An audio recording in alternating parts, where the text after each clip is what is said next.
Concernant l'imposition des revenus financiers, vous avez deux possibilités, soit être imposé au barème progressif ou à la flat tax 30%. Suivant les cas, ça peut être plus intéressant de choisir l'une ou l'autre de ces possibilités. Alors comment savoir ce qui est le meilleur pour vous? C'est simple. Attendez d'avoir déclaré absolument tout dans votre déclaration de revenus. C'est-à-dire non seulement les revenus financiers, mais également des salaires, des plus-values en bourse, des dividendes, etc. Donc j'imagine maintenant que vous avez absolument tout déclaré, que vous êtes à la fin de votre déclaration. Et sur la page Vos revenus, revenus des valeurs et capitaux mobiliers, il suffit de descendre jusqu'à la case 2OP, qui est ici, pour opter pour l'imposition au barème de vos revenus de capitaux mobiliers et gains de cession de valeurs mobilières, cochez la case. Donc il suffit de tester ce qui est préférable pour vous. Vous pouvez cocher 2OP, aller jusqu'à la fin de la déclaration de vos revenus.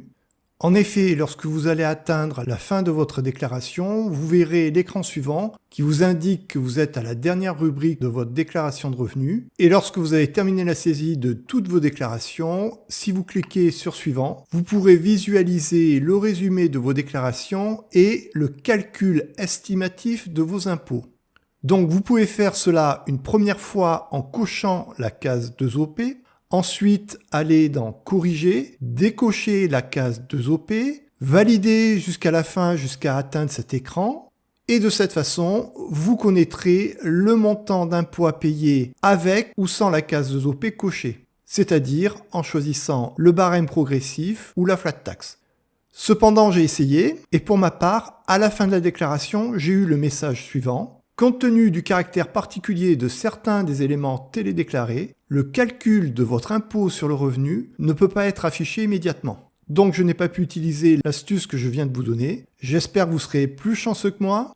Et si ça ne marche pas pour vous, ce que vous pourrez faire, c'est au vu du total de vos revenus sur l'année, vous pourrez connaître la tranche d'imposition dans laquelle vous allez être imposé. Et à partir de cela, vous verrez si c'est plus intéressant d'être taxé sur les revenus financiers à la flat tax, c'est-à-dire à 30%, ou si c'est plus intéressant d'être taxé à 17,2% de prestations sociales, plus l'imposition à l'IR au taux des dernières tranches d'imposition.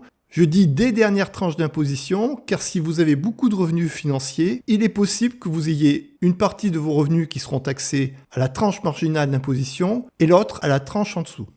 J'espère pour vous que ce sera plus simple et que le calcul se fera en automatique sur impôt.gouv.fr en cochant et décochant la case 2OP. Dites-moi en commentaire si ça a marché. Comme je vous l'avais dit, je poste également une deuxième vidéo du même type, un tutoriel pour déclarer vos comptes détenus à l'étranger, ce qui vous évitera d'avoir une amende pour non-déclaration.